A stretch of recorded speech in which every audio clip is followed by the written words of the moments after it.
Tayo po ay tumayo para sa simulan ng ating pagdiriwang.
Sa ngalan ng Ama at ng Anak at ng Espiritu Santo. Amen. Sumainyo ang Panginoon. At sumainyo rin. Mga kapatid, kayo ay pinagdiriwang ng Panginoon. Sa tagpong ito, itinatag ni Jesus ang sakramento ng Eucharistia at banal na ordo. Ang mga sakramento ito ang nagpapaalaala sa atin ng paglilingkod sa pamamagitan ng paghuhugas ni Jesus sa mga paa ng kanyang mga apostoles. Inaanyayahan tayo maglingkod na may pag-ibig tulad ni Jesus. Sinisimulan din natin ang pagdiriwang ng banal na trino. Ito ang tatlong araw nating pagdiriwang ang Biblia ng Pasko. Masamahan nawa natin at pusong pananalangin ang ating Panginoon Jesus sa kanyang pagtawid sa kamatayan. Mga kapatid, aminin natin ang ating kasalanan upang tayo maging marapat gumanap sa banal na pagdiriwang. Inaamin ko Sa makapangyarihang Diyos at sa inyong mga kapatid, na lubha akong nagkasala sa isip, sa salita, at sa gawa, at sa aking pagkukulang. Kaya sinasako ko sa mahal na Birhen Maria, sa at sa inyo mga panalangin sa Panginoong ating Diyos. Kaawaan tayo ng makapangyarihang Diyos. Patawarin tayo sa ating mga kasalanan at patubayan tayo sa buhay na walang hanggan. Amen.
Manalangin tayo.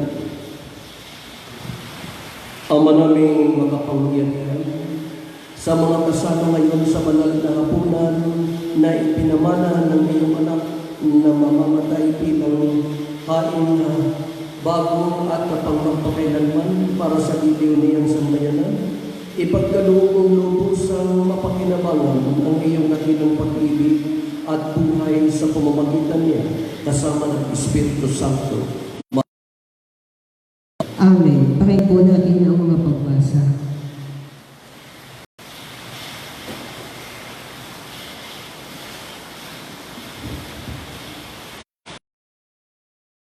Mula sa aklat ng Exodo. Noong mga araw na iyon, sinabi ng Panginoon kina Moises at Aaron, "Mula ngayon, ang buwang ito ang magiging unang buwan ng taon para sa inyo. At sabihin ninyo sa buong pamayanan ng Israel na sa buwang ito, bawat puno ng sambahayan ay pipili ng isang kordero o bisirang kambing para sa kanyang pamilya. Kung maliit ng pamilya at hindi makauupo ng kordero, magsalo-salo sila ng kalapit na pamilya na hindi rin makauubos ng isang buo. Ang dami ng magsasalo-salo sa isang kordero ay ibabatay sa dami ng makakain ng bawat isa. Kailangan ang kordero ay lalaki, 1 taong gulang, walang pinsala o kapintasan. Kung walang tupa ay kahit kambing. Aalagaan itong mabuti hanggang sa 14 ng buwan at sa kinagabihan, sabay-sabay na papatayin ng buong bayan ang kani-kanilang kordero. Kukuha sila ng dugo nito at ipapahid sa mga hamba at sombrero ng pintuan ng kanilang bahay nakakainan ng kordero. Sa gabi rin iyon, lilitsunin ito ng kanilang kasama tinapay na walang libaduran, mapait na gulay. Ganito naman ang magiging ayos ninyo sa pagkain ito. Nakabigkis, nakasandalyas at may tamang tungkol. Ang inyong pagkain ito. Ito ang Pasko ng Panginoon. Sa gabi niyon, lilibutin ko ang buong Ehipto at papatayin ang lahat ng panganay na lalaki, maging tao o hayop man. At parurusahan ko ang lahat ng Diyos-Diyosan sa Ehipto. Ako ang Panginoon. Lalampasan ko ang lahat ng bahay na makita kong may salang mangyayari sa inyo sa pagpaparusa ko sa buong Ehipto. Kung siyang magpalatandaan na Israelita ang nakatira sa bahay na iyon. Ang araw na ito ay ipagpiliin ninyo magpapayan bilang pista ng Panginoon. Ang salita ng Diyos. Salamat. Sabunan, sa kalis ng pagbabasbas, si Kristo ang tinatanggap. Sa kalis ng pagbabasbas, si Kristo ang Sa Diyos Panginoon, sa lahat ng kabutihan aking ay kaloob. Ang handog ko sa na masarap bilang aking pagkilala sa ginawang pagliligtas. sa kalis ng pagbabasbas, si Kristo ang tinatanggap. Masakit sa kalooban ng tuon kung may papanay. Kahit ito ay isa, lagi siyang magdaramdam. Katulad ng aking ina, naglilingkod akong lubos, yamang ako'y nilingkas, inalina at tinubos. Sa kalis ng pagbabasbas, si Kristo ang Ako ngayon ay maghahandog ng haing pasasalamat. Handog ko'y panin sa inyo ko ilalaga. Sa templo sa Jerusalem ay doon ko ibibigay. Ano mang pangako ko sa iyo ay binibigyan.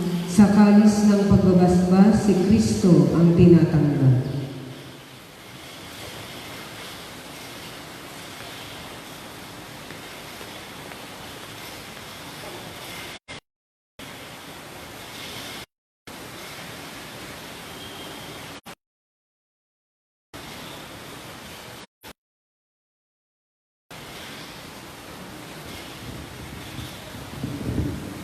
Pagbasa mula sa unang sulat ni Apostol San Pablo sa mga taga-Korinto. Mga kapatid, ito ang aral na tinanggap ko sa Panginoon at ibinibigay ko naman sa inyo. Panginoong Jesus ay dumampot ng tinapay, nagpasalamat at pinaghati-hati ito at sinabi, "Ito ang aking katawan na ihahandog para sa inyo. Gawin ninyo ito sa pag-alala sa akin." Gayon din naman, matapos maghapunan, ay hinawakan niya ang kalis at sinabi, "Ang kalis na ito ang bagong tipan na pinagtitibay ng aking dugo. Tuwing iinumin ninyo ito, gawin niyo sa pag-alala.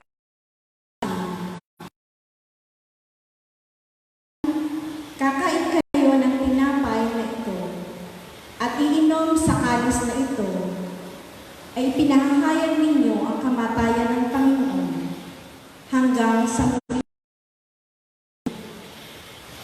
Ang salita ng Diyos. Salamat sa Diyos.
Sumainyo ang Panginoon. At sumainyo rin. Ang mabuting balita ng Panginoon ayon kay San Juan.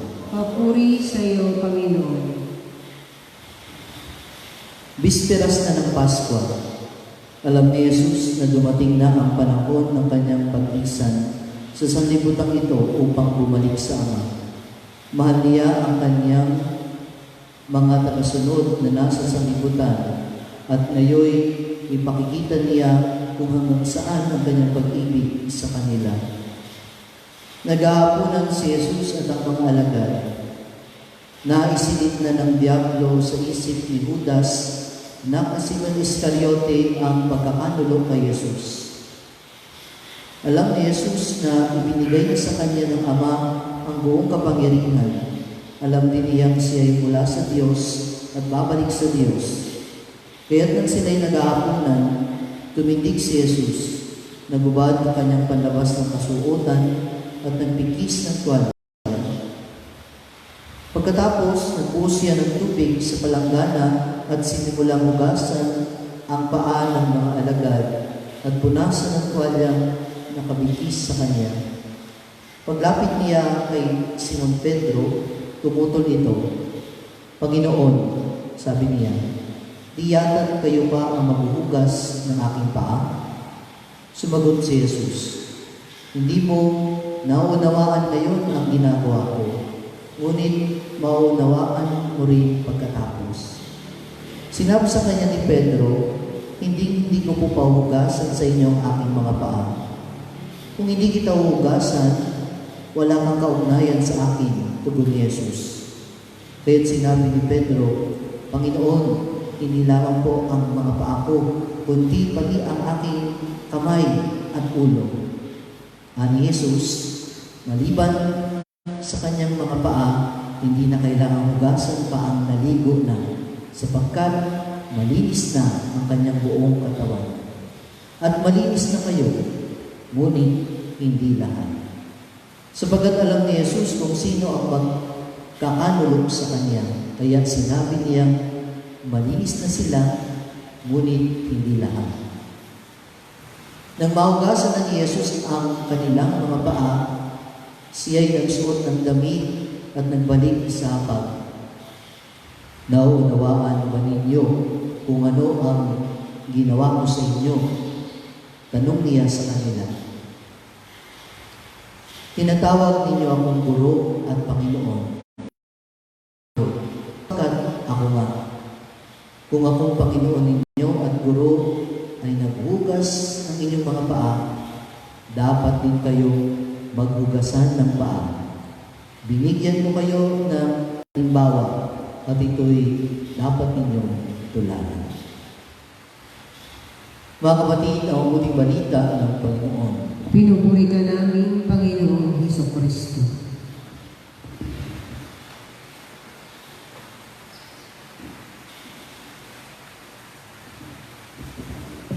Huwag po natin kalilimutan na ngayon ay taon ng ecumenicism, no? Ang pagkakaisa-isa ng iba't ibang pagkilala sa Panginoong Diyos. At sinisikap ng taon ito na magkaroon ng magandang ugnayan at magandang samahan at magandang pagkakaisa bagaman ibang daan tungo sa pagsampalataya at pagkilala sa Panginoon. No? Kanina ay ako'y nanood ng isang testimony, sharing, no? Doon kay Mang Oli. Siya ay isang born again. At ang kaniyang binasang ebanghelyo ay ang ebanghelyong binasa natin ngayon. Sinabi niya ni Mang Oli na ipinapahayag ang ebanghelyong ito at ipinakikilala si Kristo bilang isang mapagbaba sa paghuhugas ng kanyang paa. At yun po ay tama, no? Na kung makikita natin, bakit ba paa ang hinugasan? Hindi kamay. Unang-una natin na ang karumihan ng tao ay nasa paa, no? Dahil laging paa ang marumi dahil siya ay nakaapak lagi kung saan-saan. Sabihin ng paglilinis at sa parte ng naghugas katulad ng Panginoong Hesukristo, ito ay tama si Mang Oli na pagpapakumbaba and at the same time, pagganap sa isang tunay na paglilingkod. So, kung mayroon kang tunay na paglilingkod, ikaw ay mayroong tunay na kapakumbabaan. Na kung atin pong makikita, sinasabi na dapat ganyan ang gawin ninyo. Kung paano ako naghugas ng paayan, ang gawin ninyo rin, maghugasan kayo. Pero mayroon nga pong mga pagkakataon, hindi ito natatalastas sa palagay ko ng iba. No? Na minsan ay nangyayari na nagagamit. No? Ang pangyarihan o estado ng isang pari para lang mag-dominate ng mga tao. Hindi po ito ganito. At kung ito ang pananaw ng isang pari, alam natin na siya ang kaniyang pag-unawa sa ebanghelyo ito. Ito po'y hamon. Na kung saan man tayo naroon, ano man ang ating pinanggalingan, pag ikaw ay pumasok sa isang paglilingkod, ang sinasabi nga dito, bakit pa ang hinugasan ng Panginoon? Kasi andun ang mabaho, andun ang marumi, andun ang lahat. At ipinakikita dito ng Panginoong Hesukristo na lingkod ka, kaya mong gawin yan. Hindi mo yan pwedeng ipagawa sa iba. Ikaw mismo ang gagawa niyo. Pagkakahay natin na natutolerate natin yung ating sitwasyon, yung ating kinalalagyan. Bagamat may tumatalima, pero hindi na natin nauunawaan yung katotohanan na ano ba talaga ang mensahe, kaya ka naririyan. Kaya ka nasa sitwasyon ng pagiging pari mo. Hindi para alipinin mo ang iyong kapwa. Tama, ang isang alipin ay dapat may pagpapakumbaba. At hindi dapat tumitingin naman sa kaniyang magiging compensation sa buhay. Ang isang alipin na tapat maglingkod ay hindi alintana kung ano yung kaniyang matatanggap. kundi ang isang alipin na naglilingkod ng tapat ay mayroong pag-ibig at mayroong kababaan ng loob at may pusong bukas na inihahangin ang kanyang buong pagkatao para sa isang paglilingkod. So ito minsan ang nakikita natin. Hindi ko naman sa tinutulig sa mga kaparian. Ako ay lumaki sa mga kaparian din na pagdating ng ako'y may kaisipan na ito pala yung mga pare. Napaka-espesyal. Nung po ako'y nasa mundo, hindi kami makakainin sa gilid ng lamesa, kundi laging nasa kabisera. Hahanap sila ng pagkain masarap, kahit yung iba ay hindi tama yung kinakain, kailangan ang pare ay mayroong ganito. Laging may soft drinks. Kahit utangin sa katabi ng tindahan, bibigyan si pare ng soft drinks. Nakikita ko po yan. Kaya nung ako'y nasa mundo, hindi ako dyan naupo. At sinasabi, huwag na kayong pupungan yan. Pero yan ay nature ng isang tao talagang nagsisikap na ipakilala yung kanyang sarili bilang isang mababang tao o alipin o isang talagang nagbibigay ng respeto at nagpapahalaga sa isang pare. Pero ang akin nga pong sinasabi, ito dapat samantalahin. Dapat ito'y maituloy. At hindi naman dapat natin sabihin na huwag mo mayang gawin. Sabi ko nga po, malinaw sa aking isip na ako ay tumugon sa aking pagkapari, hindi para ako ay tumayo lang sa isang tabi at pakilusin ng aking mga kasama. Hindi ako nabuhay sa ganitong sitwasyon. Kaya nga po may mga pagkakataon na sa isang banda ng aking buhay pagkapari, sinisikap ko na kung ano ang aking kinalakhan ay hindi mawala sa akin dahil yun ang nagturo sa akin para ako magpakababa at harapin kung ano yung aking tinanggap na paglilingkod sa Panginoong Diyos.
Mataas ay manlang pa.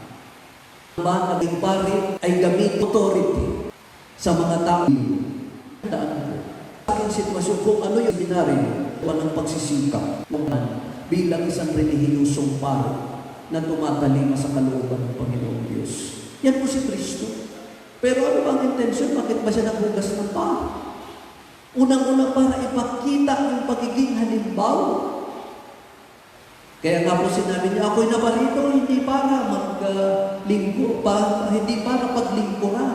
Ako'y naparito hindi para paglingkuran. Ako'y naparito para maglingkod. So yun ang atas ng Panginoong Jesucristo sa atin. Na minsan naglilingkod lang tayo, ay siguro meron tayong personal interest. No? Naglilingkod tayo kasi meron tayong nakikita, gusto natin sa ating pinaglilingkuran. Hindi yan ang tunay na lingkod. Ang tunay na lingkod ay katulad ng pagharap mo sa isang mga mahihirap na gawain na hindi mo nagagawa. Di po ba? Kaya nga kaming mga Kanusyano, bago kami nagpare, exposed po kami sa mundo. Dahil doon nakikita na kaya mo bang gawin at makibagay sa mga taong ito na napakahirap. Ako yung nagsabi noon na ako sanay kasi ako may mahirap din. Pero may kahirapan ko. Iba yung hirap ko na nakita ko sa mundo eh. Lalo tigil nung ako'y pumupunta na po sa mga ilalim ng tulay. No. Kasi noong mga panahong iyon talaga ako'y na-stuck sa isang lugar lamang dahil lagi kong inaalalayan si Father Claudio kasi hindi pa nga po marunong siyang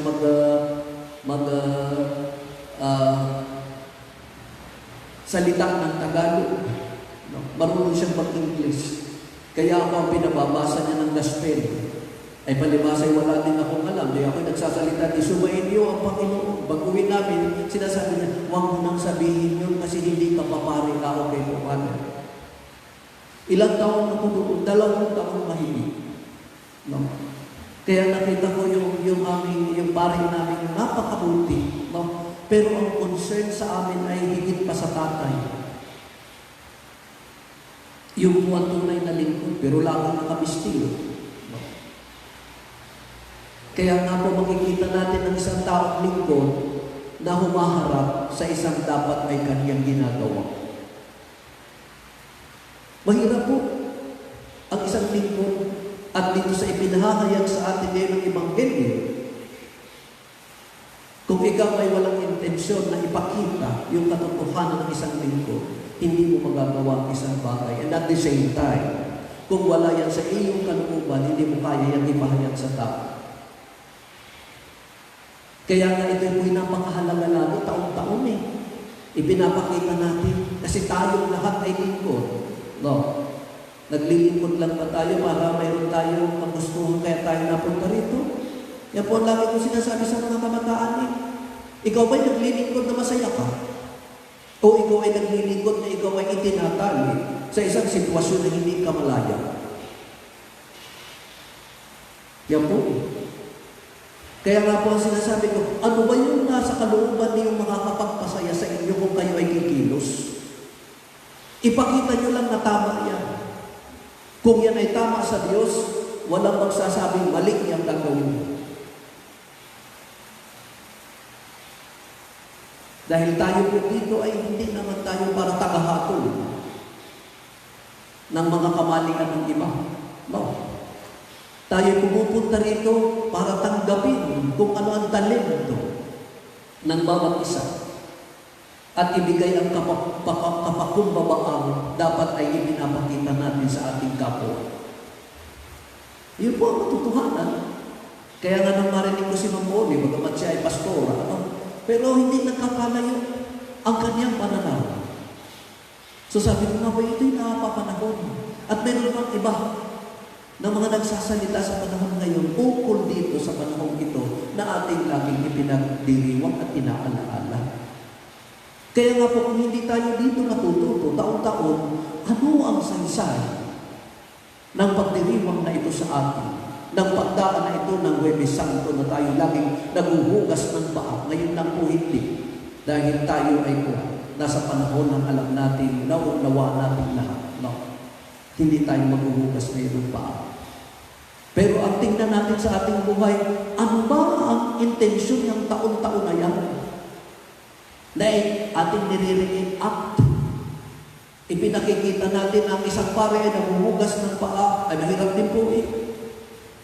Ay ako po yung halos ay 5 taon na rin. Ang pagluhod na lamang ay napakahirap.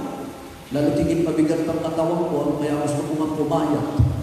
Ay nahirapan pa akong lumuhod dahil laging masakit yung paa ko pag natatagalan. Pag po may ordination, nangingilig ako eh. Pag hindi natapos yung litanya ng madali. Kaya nga po nung mayroong ordination sa seminaryo, a perpetual profession, napansin ako ng isang kapatid namin, pare natin, si Father Jonas. Inalalayan ako kasi ako'y nangingilig na nakakasakit na po ng aking tuhod. Pero, baka nagko-complain, pero hindi dapat natin sukuan. No? At hindi dapat natin sabihin, accepted ako kasi ang paa ko masakit. Mayroon pong dahilan. Pero huwag naman pong laging gamitin natin sa paraan na gusto lang natin. Yun po ang dapat natin maunawaan. No? Kaya nga po ito'y aral sa ating lahat eh. Kaya nga ang intensyon ng tao ng paghuhugas ng paa na ito ay para ituro sa atin na ang paglilingkod ay pagharap sa tunay na gawain ng isang lingkod na bukas ang kalooban at sinusunod ang Diyos. Minsan ang paglilingkod natin kung ano yung gusto natin ay pupunta ako na huwag lang muna. Buong mamaya na ako pupunta. Lalo tigit sa mga malalaking simbahan, kung sino ba yung pare pag-mimisa? Tapos pag sinabi, si ganitong pare, mamaya na ako dahil gusto ko doon sa paborito kong pare. Hindi po yan ang mga totohanan. Dahil anuman yung pare haharap sa inyo, hindi yung mismong pagkatao niya ang inyong pinupuntahan. Kundi kung ano yung mensahe na dapat nating matutunan at mabibigyan tayo ng aral para sa pagkilos natin sa tamang atas na ibinabahagi sa atin ng ating Panginoong Diyos na gawin natin para sa Kanya at para sa sambayan. Kaya nga po kung hindi walang effect sa atin, ay sayang naman po ang hugas ng hugas tayo rin. No? Salamat nga ngayon natin, tayo nakapahinga pero hindi po. Kakalungkot naman pag hindi rin nakita na gano'n ang ginagawa Kasi nasanay na tayo. Pero sa kasanayan natin, natututo ba tayo? Yan po ang tanong. Dahil yung pagkatuto po ang napakahalaga. No? Kaya po ako po'y maraming karanasan na talagang akin pong tinitresyo. Noong po ako'y bago na-expose sa Kanosian, hindi ko po alam ang sitwasyon ng tondo. Nangyari po na ako ay sinama ng isang Italianong pare, si Father Adriano. Ako po ay kabataan pa. Ngayon, pagpunta ko po sa tondo, sa Diyos ko, ganito pa na rito. Bawat tingnan mo ay putik, pusalik. Lalo tingin po doon sa yung tengan. Tapos ay nangyari na mayroon pong sinakulo. Mayroon pong Station of the Cross.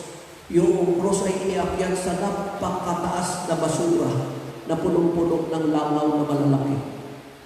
Ay di nakasakay po, naglalakad po kami. Akala ko, honeybee yung pumapasok po, pumaharap sa mukha ko. Di ako po, talagang panay ang takip ng mukha. Nang makita ko yung mga foreigner na kasama namin, wala man lang katakip-takip. Ako po'y nahiyak. Dahil ako'y Pilipino na napakadelikado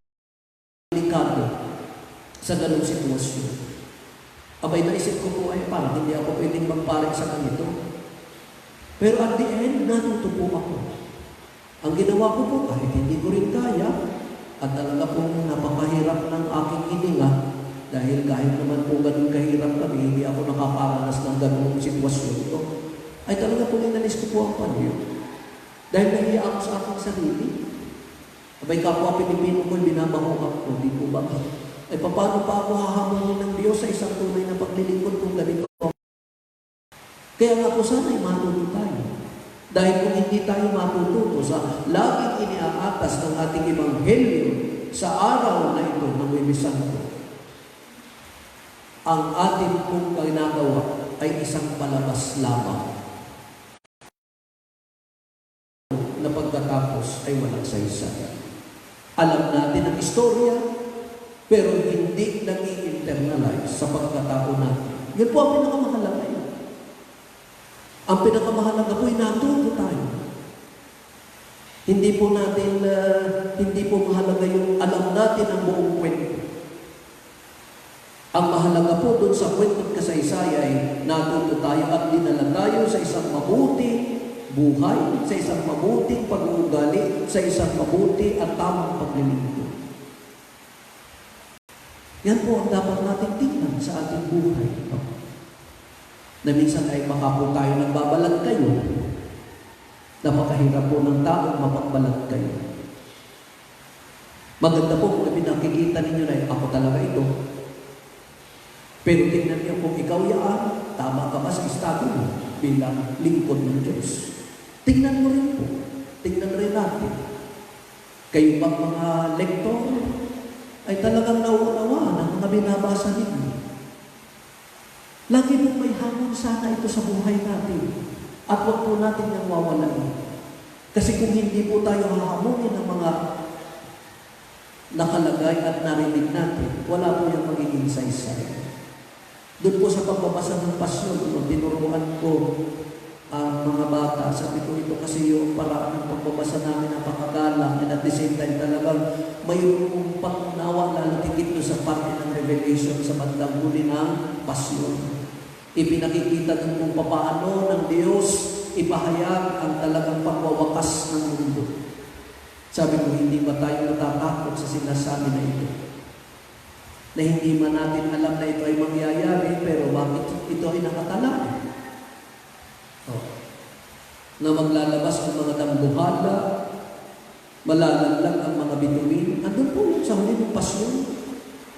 Tapos ay sa bandang huli, yung bandang awit na ibinarinig ko sa kanila, pagsasubmit ng sarili, kasama ang mahal na Birheng Maria. Kaya nga po yung awit ko, O Maria, masaklono, ina ng binoder mo, tangi buhay, pakinggan mo, itong pagtawag sa iyo, naming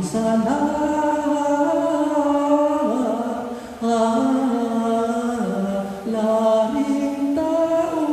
Tuloy-tuloy po yun na ibibigay ko ngayon iyong sarili. Andun po, kung hindi nyo yung maunawaan, ayan po useless na mga binabasa natin inaawit. Pero kung may epekto yan, maiiyak ka. No? Yan po nakuha ko sa mga nanay ko.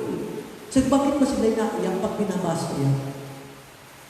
Ayun pala ang kanilang nararamdaman ay inihaharap mo nila yung kanilang sarili sa wakas ng panahon na sila ay mawawala na sa mundo ito.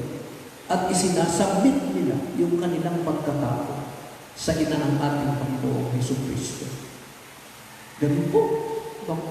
Pero paano tayo makakapagsabit kung sa mga pagkakataong ginagawa natin, binibigyan tayo ng Diyos ng panahon ay hindi natin natutupad ang pagiging lingkod natin. No?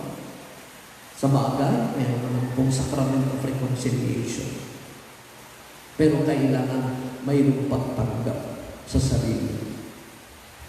Na kung hindi tayo sanay sa buhay na ito, abay lumayas na tayo. Sana po ito'y magsilbing laan sa ating lahat.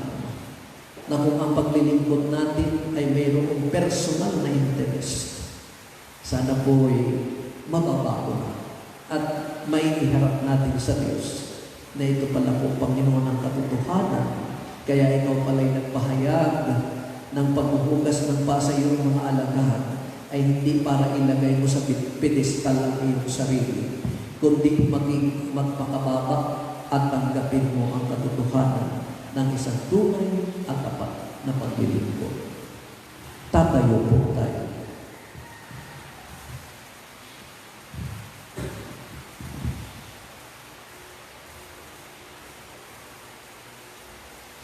Sa Eucharistia, ibinibigay ni Jesus ang kanyang sarili para sa atin. Ngayon, tayo ay natitipon upang muling isagawa ang muling hapunan. Dumulog tayo sa Ama na siyang pumupuno sa ating mga pangangailangan at sa bawat panalangin na atin pong itutulong sa pamamagitan ng pagpapakasakit ni Jesus, Ama, dinggin mo kami, ulitin po natin lahat. Sa pamamagitan ng pagpapakasakit ni Jesus, Ama, dinggin mo kami. Patnubayan nawa tayo ng simbahan tungo sa higit na pagkaunawa sa pag-ibig at ganap na paglilingkod ni Jesus. Manalangin tayo. Sa pamamagitan ng pagpapakasakit ni Jesus, Ama, dinggin mo kami. Maunawaan nawa ng mga pinuno ng daigdig ang diwa ng pagpapakasakit at paglilingkod ni Jesucristo. Manalangin tayo. Sa pamamagitan ng pagpapakasakit ni Jesus, Ama, dinggin mo kami. Maging matatag nawa tayo sa mga tukso at pagsubok sa buhay sa pamamagitan ng halimbawa ng katapatan ni Kristo sa kalooban ng Ama. Manalangin tayo. Sa pamamagitan ng pagpapakasakit ni Jesus, Ama, dinggin mo kami. Magbunga nawa ng dialogo sa pagitan ng mga Kristiyano at iba pang relihiyon sa daigdig upang tuluyang masumpungan ang katotohanan at kapayapaan. Manalangin tayo. Sa pamamagitan ng pagpapakasakit ni Jesus, Ama, dinggin mo kami. Sa pamamagitan ng ating pag-aalay ng Eucharistia ito, makamtanawa ng mga kapatid nating yumao ang buhay na walang hanggan. Manalangin tayo. Sa pamamagitan ng pagpapakasakit ni Jesus, Ama, dinggin mo kami. Ama, dinggin mo ang mga pagsusumamo ng iyong mga anak upang sa pamamagitan ng aming mga panalangin, magkaroon kami ng kaloobang bukas na maglingkod sa iyo at sa kapwa tulad ni Jesucristong anak ko at aming Panginoon ngayon at magpasawalang hanggan. Amen.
Manalangin kayo mga kapatid upang ang paghahain natin ay ganun ng Diyos sa mga makapangyarihan. Tanggapin nawa ng Panginoon itong paghahain sa iyong mga kamay, sa kapurihan niya at karangalan, sa ating kapakinabangan at sa buong sambayan ng banal. Ama namin lumikha, ipagkaloob mo harapan na ganapin ang banal na paghahain, sapagkat tuwing ipinaghiriwang ang alaala ng anak mong nag-aalay, ang pagliligtas niya sa tanan ay nangyayari upang aming pakinabangan sa pamamagitan niya kasama ng Espiritu Santo magpasawalang hanggan. Amen. Sumayin niyo ang Panginoon. At sumayin mo rin. Itaas sa Diyos ang inyong puso at luwa. Itinaas na namin sa Panginoon. Pasalamatan natin ang Panginoong ating Diyos. Marapat na siya ay pasalamatan. Ama namin makapangyarihan, tunay ng marapat na ikaw ay aming pasalamatan sa pamamagitan ni Jesucristo namin Panginoon. Siya ang talagang nakita at lagi mong ikinalulugod na paming naghahain para sa sansinuko nitong pag-aalay na lagi mong ibinuhugod. Ang pagdiriwang sa huling hapunan ay paghahain niya para sa tanan upang alalahanin namin ang pagsaluhan, ang laman niya't niya'y inhain, ang lahat ay buhay, ang lugod niya'y lumanap, ang lahat ay mapatawad. Kaya may isa ng mga anghel na nagsisikawit ng papuri sa iyo, na walang kumpay sa kalangitan kami nagbubunyi sa iyong kadakilaan.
pamamagitan ng iyong Espiritu, gawin mong banal ang mga kaloob na ito upang para sa amin maging katawan at dugo ng aming Panginoong Jesucristo. Bago niya pinag-iisang kusang loob na maging handog, hinawakan niya ang tinapay, pinasalamatan niya, pinaghati-hati niya iyon, iniabot sa kanyang mga alagad at sinabi, tanggapin niyo lahat ito at kanin, ito ang aking katawan na ihahandog para sa inyo.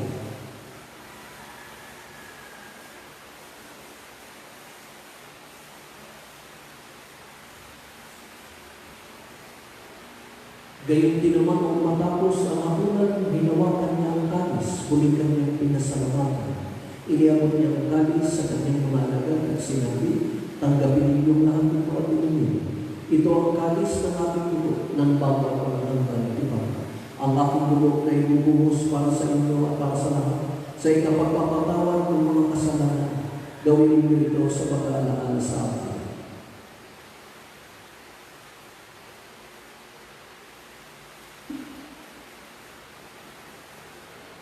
Ipagbuni natin ang misteryo ng pananampalataya.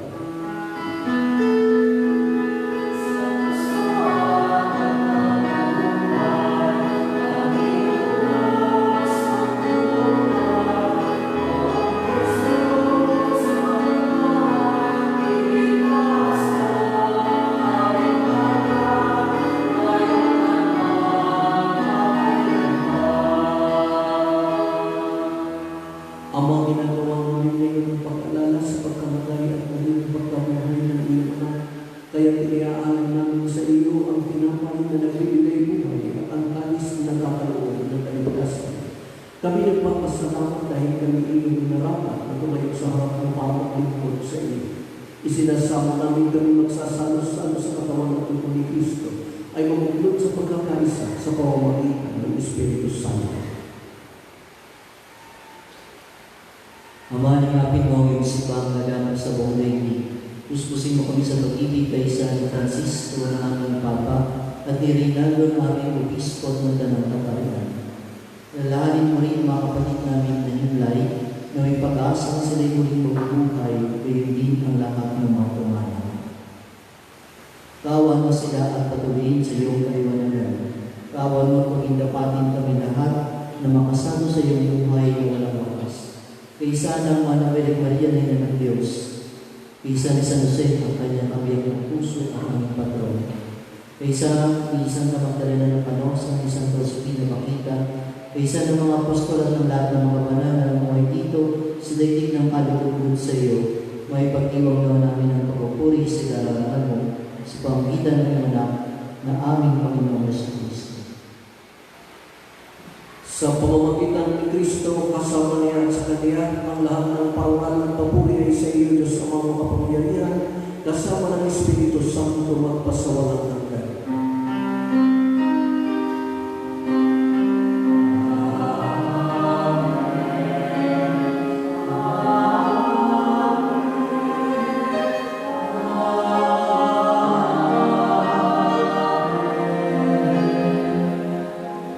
Sa tagubilin ng mga nakagagaling na utos at turo ni Jesus na Panginoon natin at Diyos, ipahayag natin ang lakas loob.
Hinihiling namin kami, Edia, sa lahat ng masama pagkalooban ng kapayapaan araw-araw mo iligtas sa kasalanan at kayo sa lahat ng kapahamakan. Samantalang aming pinananalingan ang dakilang araw ng pagpapahayag ng tagapagligtas namin si Yesu Cristo.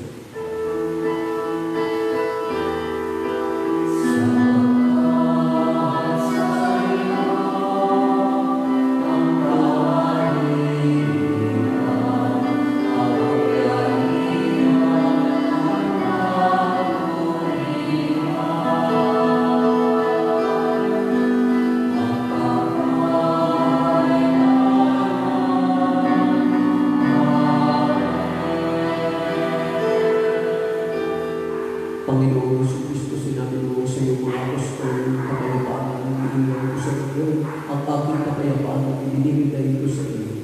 Tunghayan mo ang aming pananampalataya at huwag ang aming mga pagkakasala. Pagkalooban ng kami ng kapayapaan at pagkakaisa, ayon sa iyong kalooban, kasama ng Espiritu Santo, magpasawalan hanggan. Amen. Ang kapayapaan ng Panginoon ay laging sumaiyo. At sumayin Magbigayan kayo ng kapayapaan sa isa't isa. Kristo.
Mga kapatid, ito ang kordero ng Diyos. Ito ang nag-aalis ng mga kasalanan ng sanlibutan, makalat ang mga inaanyayahan sa kanyang bibig. Panginoon, di ako patuloy sa iyo. Ngunit sa isang salita mo lamang ay gagaling na ako.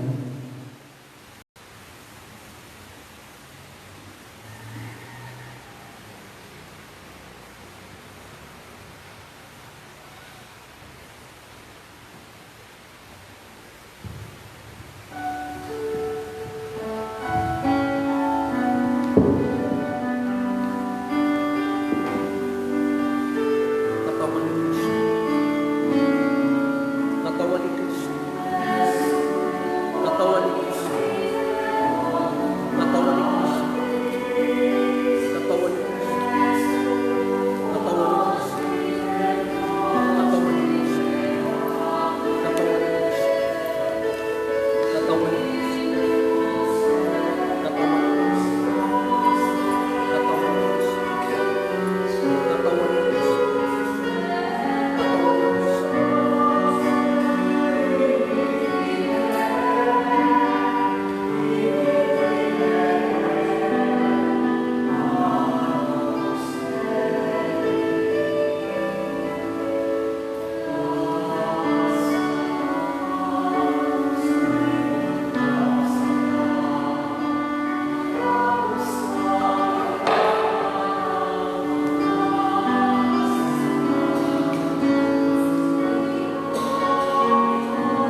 Manalangin tayo.